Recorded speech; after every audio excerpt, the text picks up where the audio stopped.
नमस्कार, आदाब। Crime petrol सतर्क के आज के इस एपिसोड में मैं अनूप सोनी आप सबका स्वागत करता हूं। 30 दिन 30 यूनिक केसेस की श्रृंखला में आज का ये केस सिर्फ एक आपराधिक घटना को बयां नहीं करता है, बल्कि एक समाज, एक सिस्टम के तौर पर हमारे इर्द गिर्द पनप रहे पाखंड को भी उजागर करता है। इस केस के कई पहलुओं पर विस्तृत रूप से जानकारी देने के लिए हमारे साथ हैं हमारे आज के मेहमान और जाने माने रिपोर्टर साहिल जोशी। नमस्कार, मैं हूं साहिल जोशी। क्राइम पेट्रोल सतर्क में आज फिर मैं लेकर आया हूं एक ऐसा अनदेखा अनसुना केस जो मुझे लगता है कि आपको देखना चाहिए। आज जिस अपराध की कहानी की मैं चर्चा करने जा रहा हूं, उस अपराध की जड़ें इस कहानी में नहीं मिलेंगी, बल्कि इस अपराध की जड़ें उस वायरस से जुड़ी है जो आज से नहीं बल्कि सदियों से हमारे अंदर और हमारे समाज के अंदर पल रहा है। आधुनिकता के इस दौर में पहुंचकर भी हम इस वायरस की वैक्सीन या इस वायरस का इलाज ढूंढ नहीं पा रहे हैं। आज की ये कहानी सिर्फ हमारे समाज पर नहीं तो हमारी कानून व्यवस्था पर भी एक तमाचा है। अरे जल्दी जल्दी चलो ना आप। अरे गुंजा समझा कर, हम ऐसी हालत में नहीं चल सकते तेज।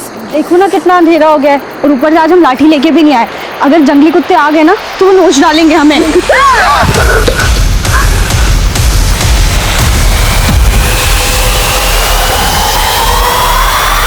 आज लोग हमें पीड़ित कहकर बुलाते हैं।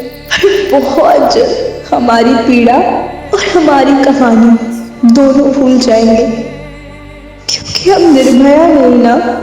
हमें इंसाफ कभी नहीं मिलेगा और जिस वायरस में हमें निकला है वो और भी लड़कियों को निगलता जाएगा। हर घर में शौचालय हो, स्वच्छता अभियान के जरिए सरकार ये बात लोगों तक पहुंचाने की पूरी कोशिश कर रही है, लेकिन यहाँ मकसद सिर्फ स्वच्छता से नहीं जुड़ा है, बल्कि इसका एक सिरा औरतों की सुरक्षा से भी जुड़ा है। रेप केसेस के आंकड़े बताते हैं कि गांव खेड़ों में कई महिलाओं को तब अपना शिकार बनाया जाता है जब वो शौच के लिए बाहर निकलती हैं। दिन चढ़ने से पहले या सूरज ढलने के बाद अंधेरे की आड़ में अपने शिकार पर घात लगाए बैठे ये दरिंदे मासूम जिंदगियों पर बेरहमी से झपट पड़ते हैं। ये केस भी ऐसी ही एक वारदात बयां कर रहा था।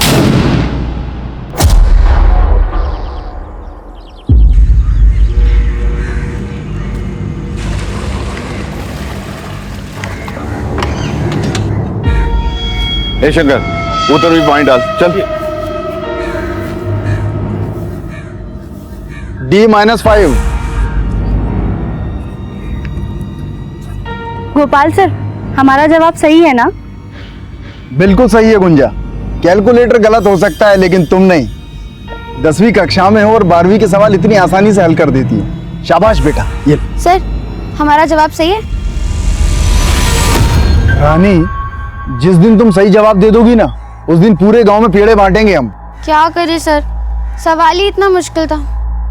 पता नहीं 12वीं कब हम पास करेंगे। 12। अरे सवाल का जवाब है 12। कुछ सीखो गुंजा से, समझी? और तुम्हारी सहेली कोमल क्यों नहीं आई आज? वो उसके पेट में दर्द है। सर हमें लेट हो रहा है, जाना होगा वरना अमर भैया गुस्सा हो जाएंगे। सर हम भी जाते हैं। ठीक है बेटा। सुभाष। अरे आराम से रानी दीदी, इतना भी क्या डरती हो अपने अमर भैया से? जैसे कि तुम नहीं डरती ना अपने बाबा के गुस्से से। हम नहीं डरते, बाबा हमसे बात ही कहाँ करते हैं।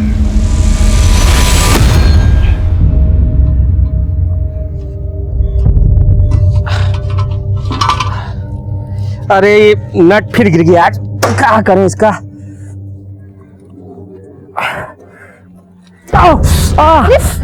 क्या हुआ? अरे लग गया। आप भी ना चक्कर ठीक करने के चक्कर में बार बार चोट लगा लेते हैं। एक बार ठीक से मरम्मत काहे नहीं करवा लेते ठेला का? अब कल किशोरी काका को देके आएंगे, सुबह वही ठीक करेंगे इसको। ये लो पापा, सही हो गया। जो पुराना चेयर नहीं था जो टूट गया था, उसका नेट बोल्ट एकदम अच्छे से फिट हो गया। और पापा ये सारा सामान एक तरफ मत रखा करो, बराबर से रखा करो, तो ये चक्के पे ना ज्यादा बोझ भी नहीं पड़ेगा और नेट भी नहीं निकलेगा फिर तो। चलते हैं।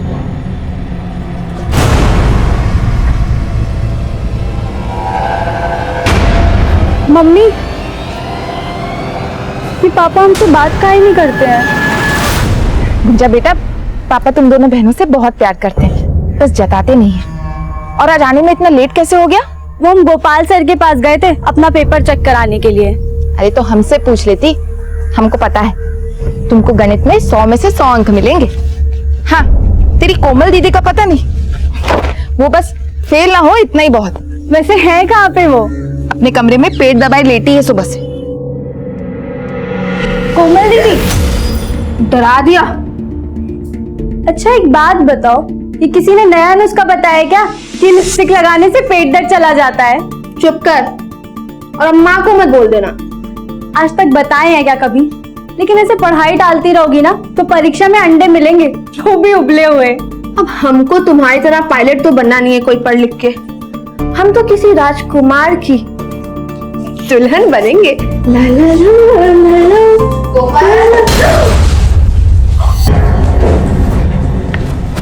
अब तबीयत कैसा है तुम्हारा? मुंह तो देखो कैसा लाल हो पड़ा है। गुंजा तुम हाथ मुंह धोकर खाना खा लो, हम पानी लेकर आते हैं। अरे नहीं माँ, हम ले आएंगे और रानी दीदी को भी साथ में लेके जाएंगे। हम भी चलेंगे। अरे तुम ठीक भी हो गई? आपके हाथ का काढ़ा पिए थे माँ, ठीक तो होना ही था। अब हम जाएंगे। कोमल चलो गुंजा। पता है कोमल दीदी, गोपाल सर रानी दीदी से कह रहे थे कि अगर वो इस साल पास हो गई ना तो पूरे गांव में पेड़े बांटेंगे। चुप कर गुंजा, बहुत मारूंगी तुझे। ना ये पास होगी ना गोपाल से पेड़े बांटेंगे।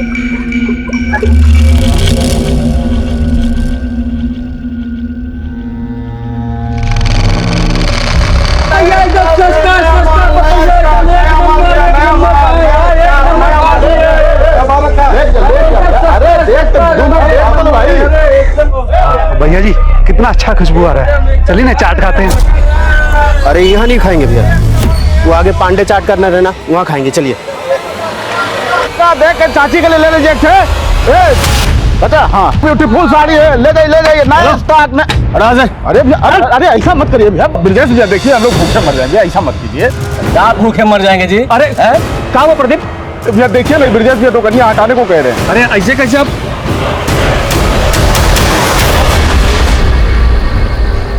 मोबाइल वोबाइल बंद करो, पापा आ गए।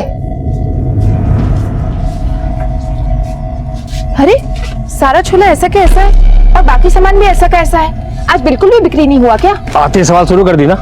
ये सब सामान उतार कर रखो और खाना लगाओ, हम हाथ मुंह धो के आते हैं। माँ हमको खेत जाना पड़ेगा इस वक्त नहीं, कल सुबह चलेंगे। माँ हमसे नहीं रुका जाएगा, हमको अब भी जाना पड़ेगा। को खाना परोसना है। माँ समझो नहीं रुका जाएगा। आई माँ हम चले जाते हैं दीदी के साथ, आप परेशान मत हो। ठीक है लेकिन जल्दी आ जाना। हाँ चल गुंजा।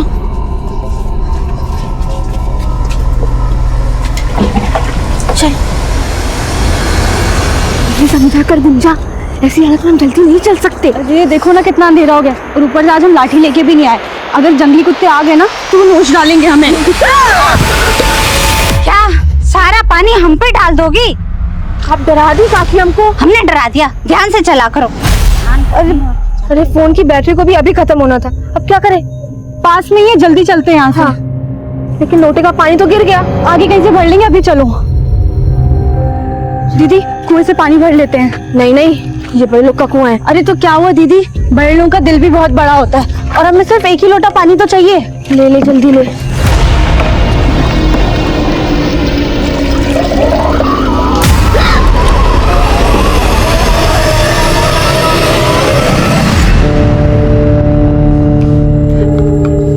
सुनिए ना, उनका फोन बंद आ रहा है। हमारा जी बहुत घबरा रहा है, 1 घंटा हो गया।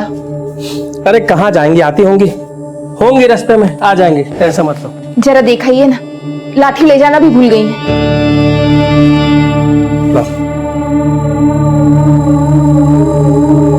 गुंजा, ए कोमल, ए भैया गुंजा कोमल कहीं देखे क्या?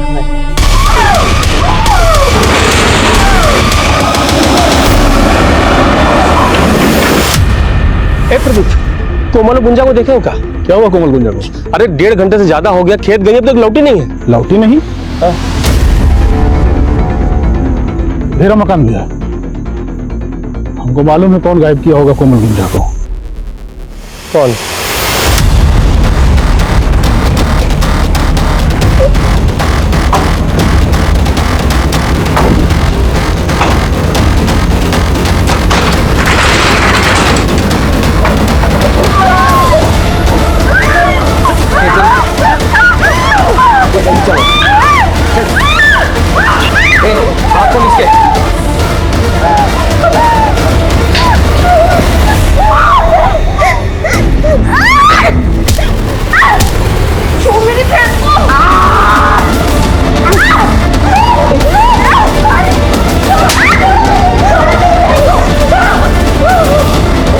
अभी तुमने ठीक से पकड़ा भी नहीं है।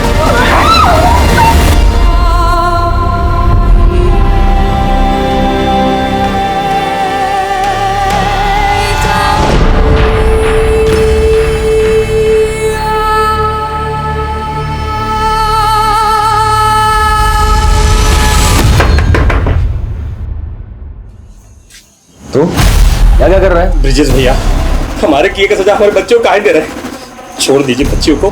क्या कह रहे तू? हाथ में ताड़ी पी क्या है का?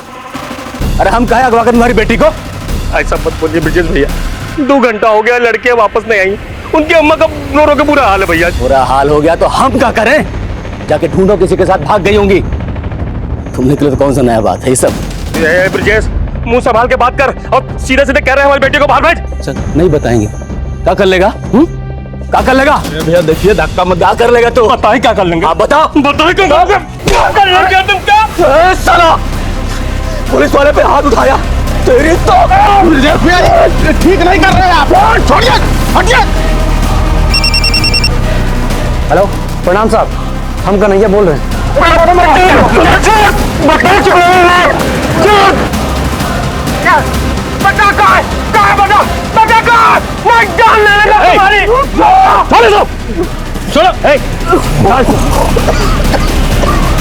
क्या रे, क्या गुंडा ये? एक पुलिस वाले के घर पे आके उसको पीटोगे?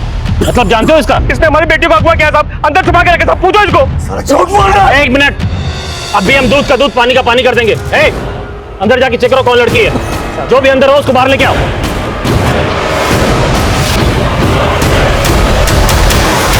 साहब, अंदर तो कोई नहीं है, अच्छे से देख लिए। यहाँ तो कोई नहीं मिला। अब तुम हमारे साथ थाने चलो, तुम्हारी दबंगई निकाल। पुलिस वालों को मारेगा।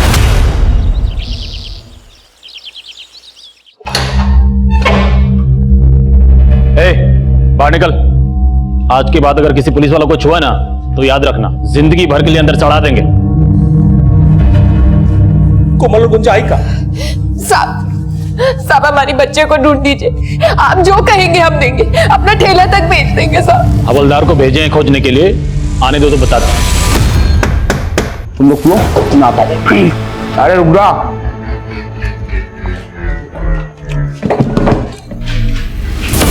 अरे आपने तो बड़ा टाइम लगा दिया, आपका थोड़ा बासी हो रहा है।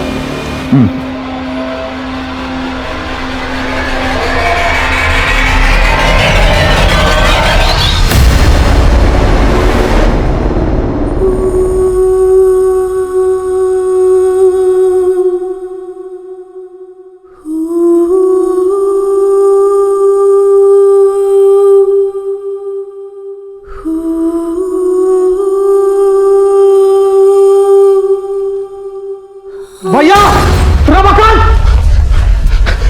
वो पेड़ के पास गुंजा और कोमल, चलिए।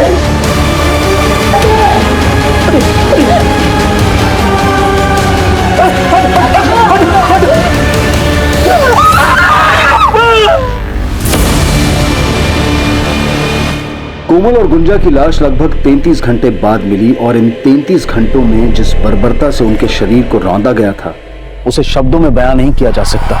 इंसानियत को शर्मसार करने वाली ये घटना अभी और भयानक मोड़ लेने वाली थी।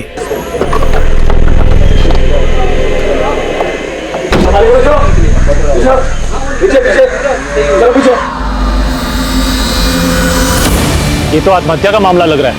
ब्रिजेश, उतरवाओ लाश। साहब, हमारी बेटी आत्महत्या नहीं कर सकती है साहब। पोस्टमार्टम में सब पता चल जाएगा। हाँ, आराम से। जब तक हमारा बेटे को इंसाफ नहीं मिलता साहब, हम लाश नहीं उतारने देंगे। कैसा बेवकूफ वाला बात कर रहे हो? अरे लाश को उतारेंगे, पोस्टमार्टम कराएंगे, रिपोर्ट मंगाएंगे, तब ना इंसाफ दिलाएंगे। स्ट्रेचर मंगाओ।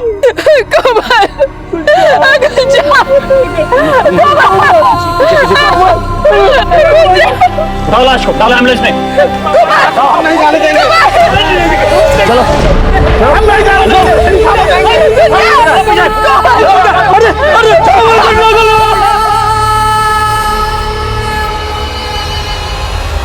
इसी पेड़ की छांव में उन 2 बहनों ने अपना बचपन गुजारा और इसी पेड़ के तने से उन दोनों की लाश लटकी मिली। पुलिस की थियरी है कि यह सुसाइड का मामला है, लेकिन लड़कियों के माँ बाप उसे सिरे से खारिज कर रहे हैं। उल्टा उनका आरोप है कि इस जुर्म के पीछे कानून के ही रक्षक शामिल है।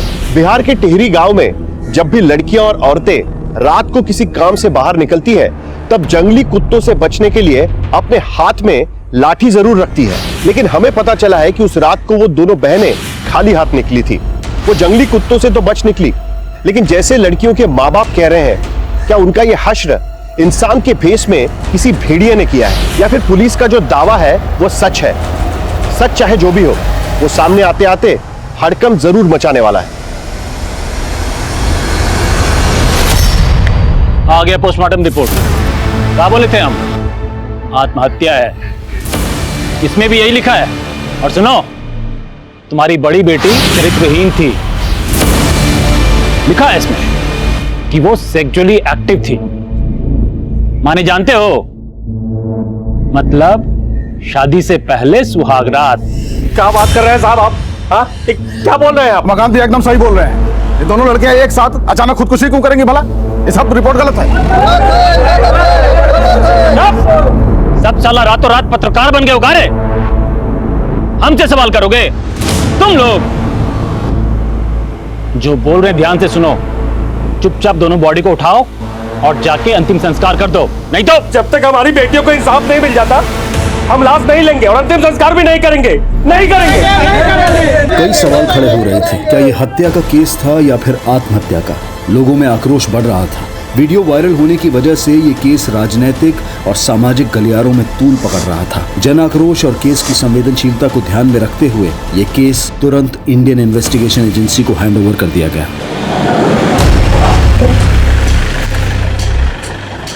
Sir, sub inspector Dinkar. इस केस से रिलेटेड जितने भी पेपर हैं टेबल पर चाहिए मुझे 5 मिनट में। सर,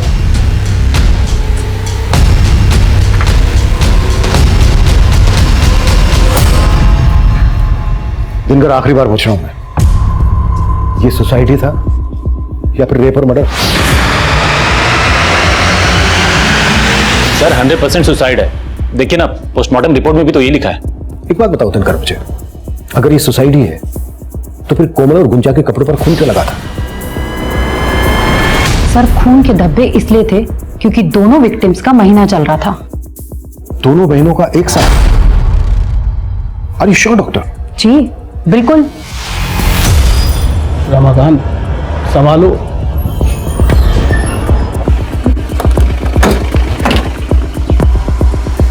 सर ये करें। यही कोई 8-8:15 बजे निकली थी साहब दोनों बाहर। आपको किसी पर शक है? हम तो पहले दिन से कह रहे थे साहब कि वो हवलदार ब्रजेश और उसका छोटा भाई कन्हैया, वही सब मिलकर किया है साहब। रमाकांत जी, आप इतने यकीन के साथ कैसे कह सकते हैं? क्योंकि साहब उसी दिन दोपहर में बाजार में ब्रजेश के साथ हमारा कहाँ तो नहीं हुआ था साहब।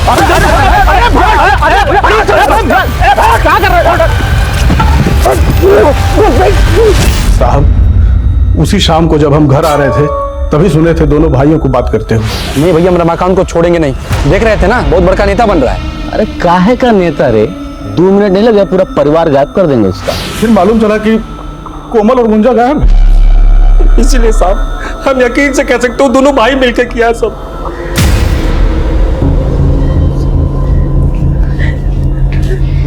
योगिता जी, क्या कोमल और गुंजा का महीना एक साथ आता था?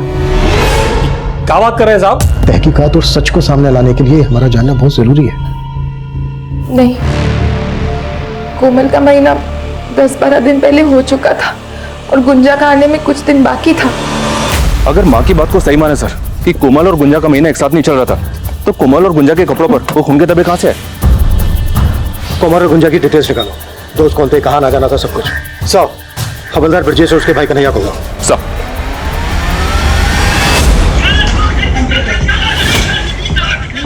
हाँ साहब जी, वो उस दिन मार्केट में हमारा झगड़ा तो हुआ था रमाकांत के साथ, और तुमने उसके परिवार को 2 मिनट में गायब करने की बात भी की थी। साहब, हम कोई गुंडा बदमाश तो है नहीं जो किसी का परिवार 2 मिनट में गायब कर देंगे। मतलब तुम पे जो ये आरोप लग रहे हैं ये सब के सब बेबुनियाद है। हाँ साहब, सब झूठ, हमने कुछ नहीं किया है। लेकिन वो बड़ी वाली है ना साहब, उसका तो अफेयर था किसी के साथ। साहब, पोस्टमार्टम रिपोर्ट में साफ साफ लिखा है ना कि वो सेक्सुअली एक्टिव थी। नहीं सर, हम कोमल और गुंजा को तो जानते तक नहीं थे। तो फिर बार बार तेरा नाम क्यों आ रहा है बीच में? सर ब्रजेश भैया के साथ उन लोगों की लड़ाई थी। हो सकता है उनके साथ वो लोग हमें ही फंसाना चाह रहे हो। सर हम तो विद्यार्थी हैं। ये कन्हैया और इसका बड़ा भाई हवलदार ब्रजेश, दोनों पे नजर रखो। सब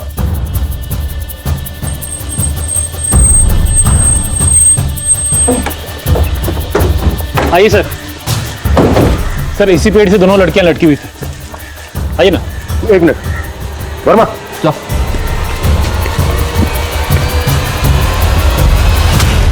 हाइट बहुत ज्यादा है। क्राइम सीन से ना तो कोई स्टूल मिला है ना ही कोई कुर्सी। इतनी हाइट पर जाकर फांसी का फंदा बनाना प्रैक्टिकली मुमकिन नहीं है। Right sir. और गौर करने वाली बात यह भी है सर कि अगर इन दोनों को सुसाइड करना था तो यहीं पे आके सुसाइड क्यों किया? बात ही, हाँ बोलो। सर गांव में पता किया, रमाकांत का रवैया अपने बेटियों के खिलाफ अच्छा नहीं था। उसे बेटे की बड़ी चाह थी और जब कोमल के बाद गुंजा पैदा हुई तो वो काफी निराश था। बेटियों से सीधे मुंह बात भी नहीं करता था। हमें कोई बात नहीं करना है और ये ट्यूशन फ्यूशन में पैसा खर्चा करने के लिए नहीं है हमारे पास। स्कूल में पढ़ती हो ना तो पढ़ो, वरना छोड़ दो। वैसे भी कोई खास उम्मीद नहीं है तुमसे। वैसे तो अभी तक हम ये मानकर चल रहे हैं कि सुसाइड नहीं मर्डर है, पर यह भी तो हो सकता है कि सर यही पारिवारिक वजह दोनों के सुसाइड करने की। नहीं वर्मा, ये सुसाइड तो नहीं लगता। आई एम श्योर ये मर्डर ही है। हाँ, ये हो सकता है कि ब्रजेश और उसके छोटे भाई कन्हैया ने इस कांड को अंजाम दिया। ब्रजेश एक पुलिस वाला है, सबूत मिटाना उसके लिए मुश्किल तो रहा नहीं होगा। कितने ही केसेस में उसने देखा होगा कि सबूत किस तरह। हमारा नाम हरी सिंह है साहब। ये दीवार के पीछे का सारा जमीन और इधर वाला पूरा जमीन वहां तक हमारा ही है साहब। और इस कुएं से हम लोग सिंचाई करते हैं। हरी सिंह जी, आप कोमल और गुंजा को जानते थे? हाँ, गांव के बच्चे हैं साहब। वो यही गोपाल मास्टर साहब के पास ट्यूशन पढ़ने आते हैं साहब। अच्छा, जिस दिन दोनों लड़कियों की लाशें मिली थी उस दिन किसी और को देखा था यहाँ पर? नहीं साहब, हमने तो किसी को नहीं देखा। लेकिन हाँ सर, वो गोपाल मास्टर साहब ने सबसे पहले उन लाशों को देखा था। सर गुंजा और कोमल दोनों अच्छी लड़कियां थी। गुंजा तो पढ़ाई में बहुत तेज थी और गणित में उसके जैसी तेज लड़की मैंने आज तक नहीं देखी। बिल्कुल सही है गुंजा, कैलकुलेटर गलत हो सकता है लेकिन तुम नहीं। क्या क्लास में कोई ऐसा लड़का था जिसकी कोमल या गुंजा से अच्छी खासी दोस्ती हो? सर ऐसा मेरे ध्यान में तो कोई भी नहीं है। हाँ, मैंने गुंजा को सर एक दो बार एक लड़के के साथ देखा। क्या वो लड़का कन्हैया था? नहीं सर, वो कन्हैया नहीं था। उसे तो मैं जानता हूँ, ये कोई और था और मुझे इसका नाम नहीं मालूम। मास्टर जी, कोमल और गुंजा की लाश सबसे पहले आपने देखी थी, तब टाइम क्या हुआ था? सर सुबह के तकरीबन 5:30 बजे थे और मैं उस रात को अपने घर पे नहीं था। मैं अपने मामा के घर गया था और अगले दिन तकरीबन उसी समय मैं अपने मामा के घर से वापस लौटा। तभी मैंने दोनों लड़कियों की लाश देखी और फिर सर मैंने तुरंत सबको सूचित किया। कोमल और गुंजा की लाश के पास आपने किसी और को भी देखा था?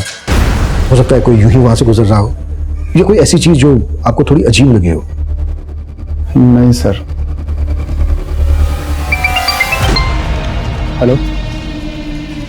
अरे फिक्र मत करो आप, देखो पूछताछ तो होगी ही। हमारा कोई भी कुछ बिगाड़ नहीं पाएगा, समझे? चलो रखता हूं मैं।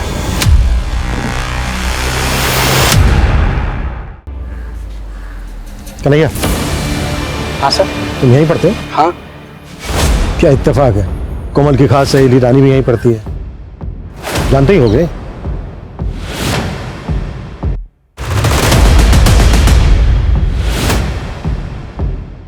सर हमें नहीं पता कि कोमल का किस लड़की के साथ मिलना जुलना था। याद करने की कोशिश करो रानी। रानी चलो जल्दी। सर हमें कुछ नहीं पता, वो भैया आ गए तो हमें जाना होगा।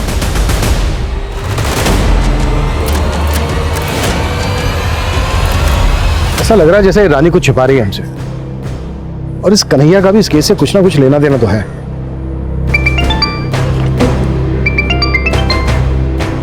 हाँ विशाल। सर गांव वालों ने बताया कि गुंजा को कई बार एक लड़के के साथ देखा गया था, लेकिन वो लड़का इस गांव का नहीं है। गोपाल मास्टर जी जिस लड़के के बारे में बता रहे थे, शायद ये लड़का वही हो। विशाल एक काम करो, गुंजा के स्कूल जाओ, वहां से पता करो, शायद वहां से कोई जानकारी मिले। Okay sir. कोमल और गुंजा 10 मार्च की रात को 8 सवा 8 बजे घर से निकली और अगले दिन तक उनकी कोई खबर नहीं। फिर 12 मार्च की अर्ली मॉर्निंग इन दोनों लड़कियों की लाशें इन्हीं के गांव के एक पेड़ से लटकी हुई मिली। 10 मार्च की रात से लेकर 12 मार्च की सुबह तक ये दोनों लड़कियां कहीं तो थीं, या तो अपनी मर्जी से या फिर फोर्स से।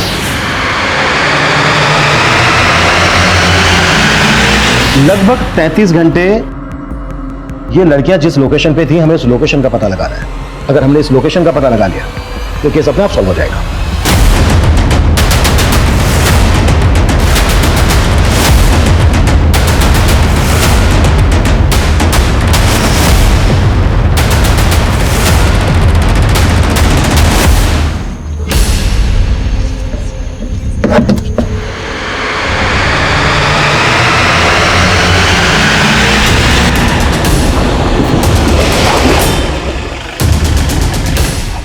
ये सर ये है।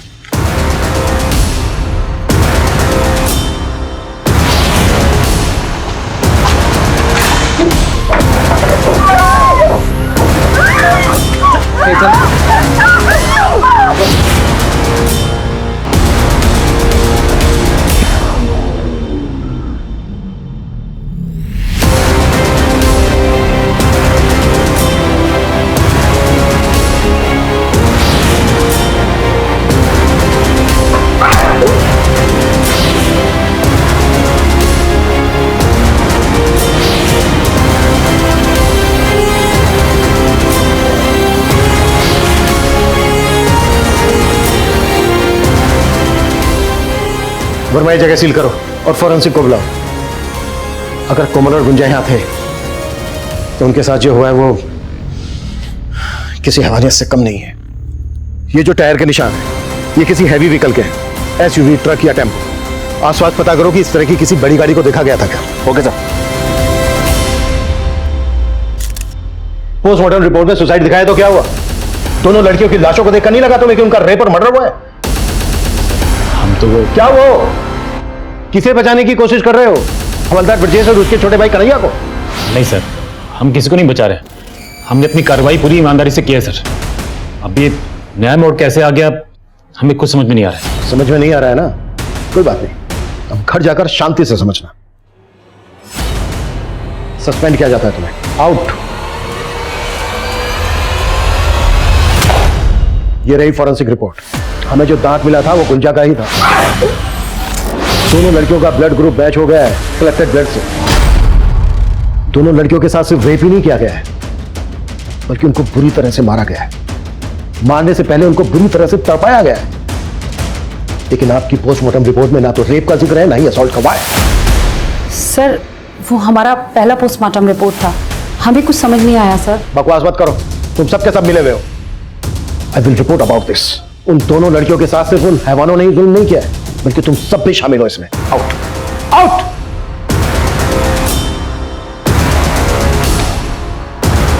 हमें कोमल और गुंजा का दोबारा से पोस्टमार्टम करवाना होगा। बॉडीज को पटना भेज दो। सर टीचर गोपाल ने गुंजा को जिस लड़के के साथ देखा था उसका पता चल गया। मोहित नाम है उसका, गुंजा के स्कूल का ही। जी सर, गुंजा को हम जानते थे। हमारी दोस्ती भी एक एक्सीडेंट ही थी। हम उससे 2 क्लास सीनियर थे सर, फिर भी वो हमें मैच पढ़ाती थी। बहुत होनहार थी। तू पसंद करता था गुंजा? जी सर, पर एज अ फ्रेंड। मेरे कहने का मतलब है हम उसे लाइक करते थे लेकिन दिल की बात कभी उसे बता नहीं पाए। तो 10 मार्च को जिस दिन गुंजा मिसिंग हुई तुझे नहीं पता वो कहां गई थी? नहीं सर, हमें तो अगले दिन जब गांव में बात फैली तब भी पता चला। क्या चल रहा है? सर, पटना से कोमल और गुंजा की पोस्टमार्टम रिपोर्ट्स आ गई। सर रिपोर्ट्स में लिखा है कि दोनों लड़कियों की बॉडी पे इंजरी मार्क्स मिले लेकिन रेप का कोई साइन नहीं है और मौत का कारण सुसाइड ही था। What? ऐसा कैसे हो सकता है? कोमल गुंजा को इंसाफ दो, इंसाफ दो, इंसाफ दो। पुलिस प्रशासन हाय हाय, मुजरिमों को सजा दो, सजा दो, सजा दो। मुजरिमों को सजा दो, सजा दो, सजा दो। अत्याचार नहीं सहेंगे, नहीं सहेंगे, नहीं सहेंगे। दूसरी पोस्टमार्टम के रिपोर्ट के बाद IIA के इरादों को भी शक के नजर से देखा जा रहा है। क्या ये एजेंसी किसी के दबाव में काम कर रही है या फिर लोगों के आक्रोश को शांत करने के लिए दोबारा और निष्पक्ष जांच का यह पूरा ढोंग रचाया गया है? विश्वसनीय सूत्रों से पता चला है कि लोगों के विरोध और मीडिया द्वारा उठाए गए सवालों के चलते इंडियन इन्वेस्टिगेटिंग एजेंसी ने दोनों लड़कियों की बॉडीज को तीसरी ऑटोप्सी के लिए दिल्ली ले जाने का फैसला लिया है। क्या तीसरी ऑटोप्सी से जांच को कोई नई दिशा मिलेगी या यह केस भी पुलिस रिकॉर्ड में बंद पड़ी अनगिनत फाइलों की तरह धूल फाकती रह जाएगी? फर्मा, इस केस में हमसे कुछ तो छूट रहा है। ये सुसाइड केस तो बिल्कुल नहीं है। विक्टिम की फैमिली का भी यही मानना है और मेरा भी। सर हमने अभी तक जितने भी एंगल्स टटोले हैं हमें हर तरफ डेड एंड ही मिला है। जिस जगह पर उन लड़कियों को टॉर्चर किया गया था वहां वो टायर के मार्क्स किस गाड़ी के हैं ये भी अभी तक पता नहीं चला हमें। वर्मा, एक काम करते हैं, इस केस से रिलेटेड जितने भी डॉक्यूमेंट्स हैं, कॉल रिकॉर्ड्स, रिपोर्ट्स, फोटोग्राफ्स, सबको दोबारा से अच्छे से स्कैन करते हैं। शायद ऐसा कुछ मिल जाए जो अब तक हमसे छूट रहा है।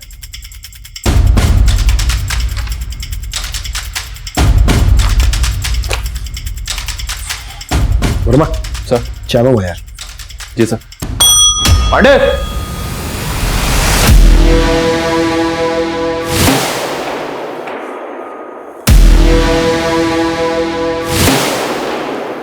वर्मा, ये इतना बड़ा क्लू हमसे कैसे छूट गया? कौन सा clue sir? Mobile phone. Sir हम अपनी खोई हुई वर्दी की कसम खा के कह रहे हैं, हमें क्राइम सीन से कोई मोबाइल फोन नहीं मिला था। लेकिन हाँ, हम जब वहां पहुंचे उससे पहले बहुत सारे गांव वाले इकट्ठा हो गए थे। हो सकता है उनमें से कोई।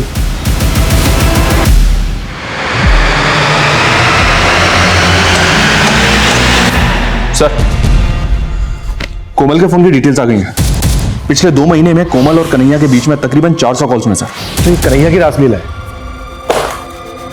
फिर तो कोमल का फोन भी कन्हैया के पास ही होगा। नहीं सर, दरअसल मुकुंदपुर में 2 मोबाइल टावर हैं, एक कन्हैया के एरिया में है और दूसरा इन दोनों लड़कियों के एरिया में। लेकिन सर कोमल का फोन कन्हैया के एरिया में एक्टिव नहीं था। तो फिर कोमल का फोन कहां एक्टिव था?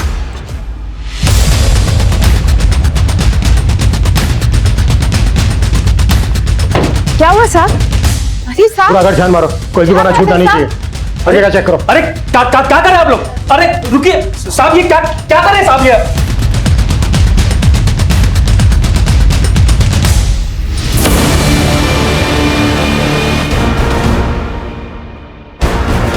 ये कांच का टुकड़ा मिला है, लगता तो मोबाइल का ही है। उस तरफ।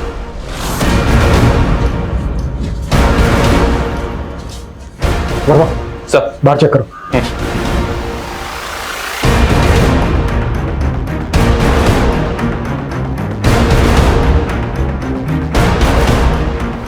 सर, ये टूटा हुआ मोबाइल मिला है। और कितनी एक्टिंग करनी है रमाकांत, या फिर सच बोलना है? कैसा सच? क्या बोल रहे हैं ये? योगिता जी, ये क्या बताएगा? मैं बताता हूँ। कोमल कन्हैया से प्यार करती थी और ये बात आपके पति थे रमाकांत को पता चल गई, इसलिए कोमल और गुंजा दोनों को मार डाला इसने। ये कैसी बातें कर रहे हैं साहब? हम अपनी बेटियों को नहीं मार रहे हैं साहब। तो फिर कोमल का ये मोबाइल फोन क्यों छुपाया? क्यों झूठ बोलता रहा अब तक? ये मोबाइल कोमल की लाश के पास से मिला ना तुझे? हम जान गए थे साहब, हमारी कोमल कन्हैया छुप छुप के बातें करती है। ये फोन अगर किसी के हाथ में लग जाता तो साहब बातें बाहर आ जाती साहब। हमारी बेटी के साथ अन्याय हो चुका है साहब। हम नहीं चाहते थे कि मरने के बाद उन पर कोई लांछन लगे, इसलिए हम ये फोन छुपा दिए थे साहब। लेकिन जब हमको पता चला कि आप लोग को भी पता चल गया है तो हम ये फोन का सब मैसेज डिलीट किया और फोन तोड़ के बाहर फेंक दिए थे साहब। रमाकांत, अब तुम्हारी किसी भी बात पे यकीन करना हमारे लिए मुमकिन नहीं है। मानते हैं साहब, हम अपनी बेटियों के गुनहगार हैं साहब। बेटे के मुंह में हो गए थे साहब, इसलिए बेटी की काबिलियत को पहचान नहीं पाए। और आज जब वो नहीं है तब महसूस कर रहे कि हम कितने हम आगे हैं साहब। पर मैं समझ में नहीं आ रहा है इस रमाकांत पे कितना भरोसा किया जाए और कितना नहीं।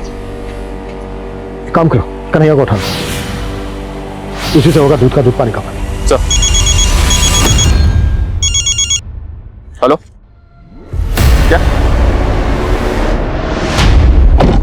क्या हुआ वर्मा? दिल्ली से पोस्टमार्टम रिपोर्ट आ गई सर। कोमल और गुंजा का रेप हुआ था, वो भी कई बार। दोनों के साथ मारपीट भी की गई थी।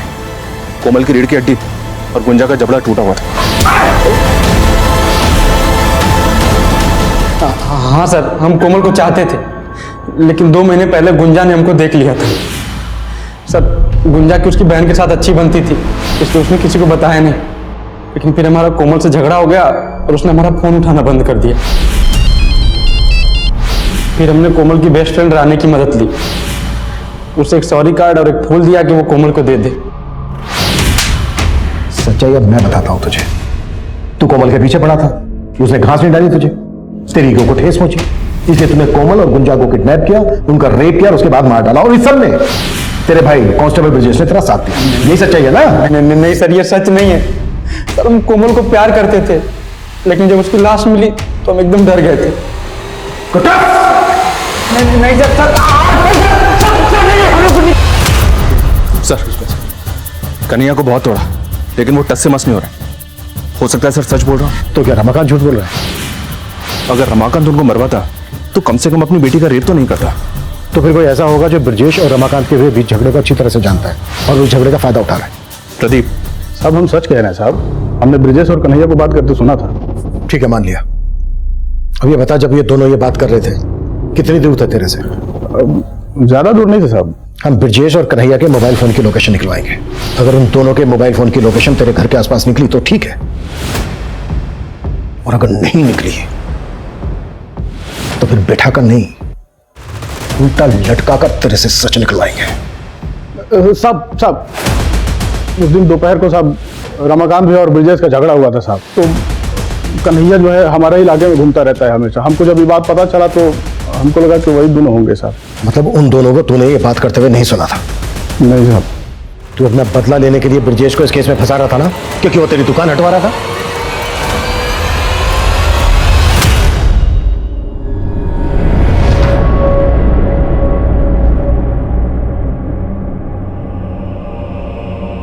माँ क्या बना रही हो?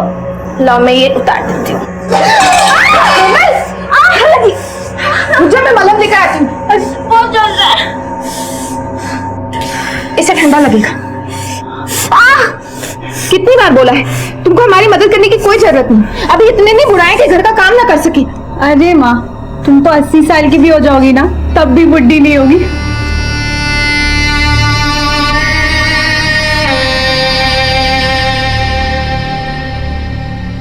माँ ये दुपट्टा कैसा लग रहा है हम पे?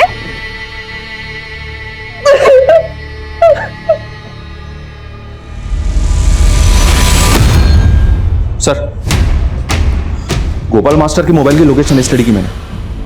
12 मार्च की रात को वो अपने मामा के घर पे था, लेकिन रात को 1 बजे वो घर वापस लौट आया था। सर हम रात को ही मामा के घर से जल्दी आ गए थे। तो पहले हमसे झूठ के बोला था। कहीं ऐसा तो नहीं है कि तू भी शामिल है इस कांड में? नहीं सर हम बहुत डर गए थे सर।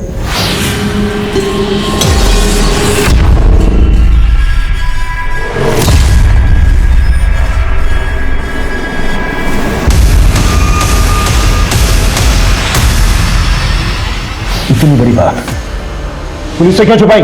सर हमने कहा ना सर, हम बहुत डर गए थे सर। हमने अपनी बीवी से पूछा, उसने कहा कि हमें इस पचड़े में पढ़ने की कोई जरूरत नहीं। कल लॉक क्यों? हमको नहीं मालूम, हमने नहीं देखा। टेम्पो किस रंग का था वो? हरा सफेद था सर। तुम सच कह, वो टेम्पो पहले भी आया है।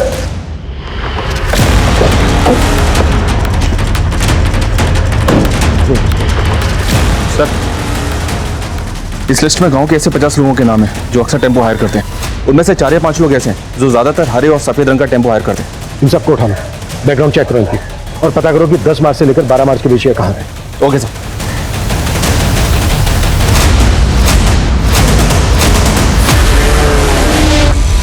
सर, सुमेरपुर गांव में कल रात को एक टेम्पो ने कार को टक्कर मार दी थी। कार में बैठे सभी लोगों की डेथ हो गई है। तुम कहना क्या चाह रहे हो? ये वही टेम्पो है जिसकी हमें कोमल और गुंजा के केस में तलाश थी, और उस टेम्पो का ड्राइवर अभी लॉकअप में। हमारा नाम तो मनीष है। 10 से 12 मार्च के बीच में हमारा टेम्पो कहाँ था हमें नहीं मालूम है साहब, क्योंकि ये टेम्पो हमने 1 महीना पहले ही विजय से खरीदा है। नंबर दे विजय। जी सर। ये मनीष का बैकग्राउंड तो क्लीन है सर, लेकिन टेम्पो का ओरिजिनल मालिक विजय 10 और 12 मार्च की रात को समस्तीपुर के टीरी गांव में मौजूद था अपने 2 साथियों के साथ। ये देखिए सर, राहुल और सुनील।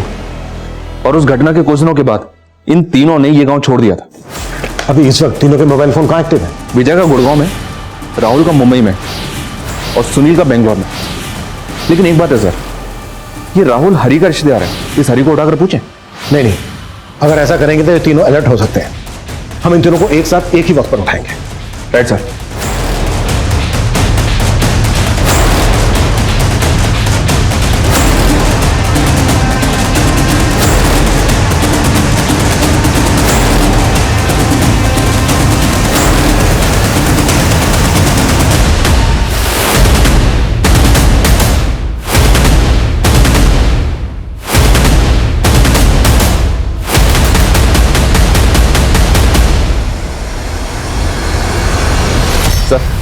सब टारगेट कंफर्म हो गए, उठा लें?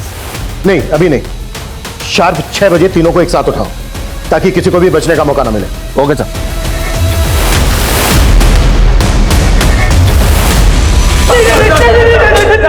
वर्मा, रोना तो अब तुम लोगों को जिंदगी भर है। चलो हो जाओ शुरू। बोलो क्यों क्या है सब? बोलो। सर वो उस रात को सर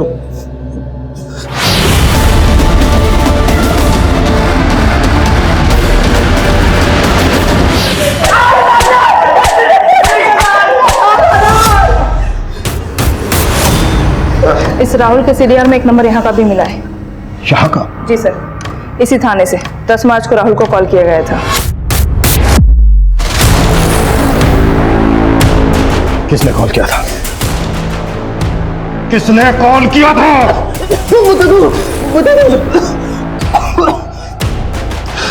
सर जी सर, रात को हम लोग टेम्पो लेकर जा रहे थे। उस रात को दरोगा साहब ने हमें रोका था। जी हाँ सर, 10 मार्च की रात को हमने उन तीनों लड़कों का टेम्पो चेक किया था। हाँ जी साहब। ये हेडलाइट कैसे खराब है? साहब वो थोड़ी सी बिगड़ गई है। बिगड़ गई? एक लाइट से गाड़ी नहीं चला सकते, पता है ना? कहाँ से आ रहे हो? ये पीछे वाली सड़क से आ रहे थे। एक्सीडेंट किया हो कहीं? नहीं साहब, कुछ भी नहीं किया। टेम्पो में पीछे क्या है? पीछे बोल के दिखाओ। ए साहब पीछे आओ।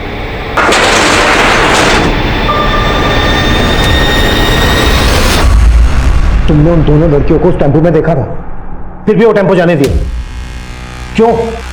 क्यों? गुंजा को हम उसकी औकात दिखाना चाहते थे। हमारे भतीजे के पीछे पड़ी थी वो। तुम्हारा भतीजा? मोहित भतीजा हमारा, वो उसको फंसा रही थी सर। औकात से बढ़ के सपने दे गई थी वो लड़की। उसके समाज के लोग हमारे घर के सामने से गुजरते नहीं है। गुंजा? सर दरोगा बाबू के साथ हमारी डील हो गई थी कि वो हमें छोड़ेंगे, बदले में हम उनको लड़कियां परोसेंगे। लेकिन हमने लड़कियों का रेप नहीं किया। सुन, इनके लोगों ने पूरा गांव से पे उठा रखा है। बेहतर होगा तुम लोग निकलो अभी के अभी। चलो। अरे लेकिन इन लड़कियों का क्या करें? उड़ने का शौक है ना इनको, हवा में लटकाते हैं। तो पोस्टमार्टम रिपोर्ट भी तो नहीं बतलाई थी ना? जी सर, पटना हॉस्पिटल में हमारा आदमी है, हमने उसी को बोल के रिपोर्ट्स बदलवाए। ऐसी भी क्या दुश्मनी थी तुम लोगों की उन दोनों लड़कियों से, जो पहले उनका रेप किया और उसके बाद इतनी बेरहमी से मार डाला दोनों को? ये हट। पूरा पानी अशुद्ध कर दिया। तुम लोगों को बात समझ में नहीं आती क्या? लातों के भूत बातों से नहीं मानते। चलो आज इनको तबियत से सिखाते हैं। ए विजय, इनको पकड़ टेम्पो में डाल। एक लोटा पानी? अरे एक लोटा पानी तो तुम लोग कुल्ला करके फेंक देते हो। सिर्फ एक लोटा पानी के लिए तुमने दो लड़कियों का रेप किया, उन्हें इतनी बेरहमी बेदर्दी से मार डाला। इतना कुत्तों की इनकी चीखें मुझे मेरे केबिन में सुनाई देनी चाहिए।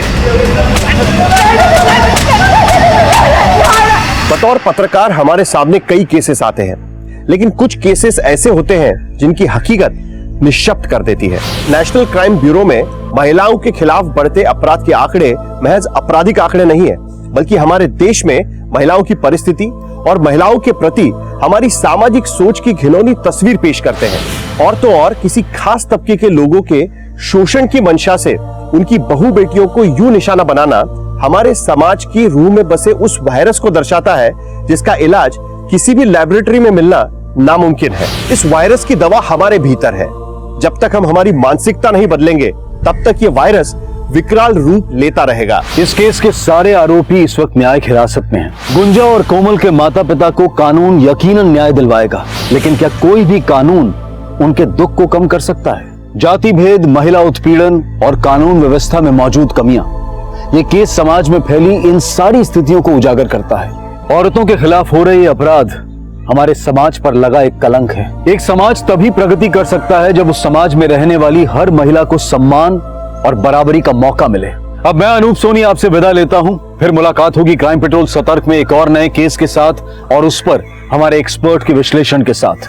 तब तक अपना और अपने परिवार का ख्याल रखें, सतर्क रहें, सुरक्षित रहें और देखते रहें क्राइम पेट्रोल सतर्क। जय हिंद।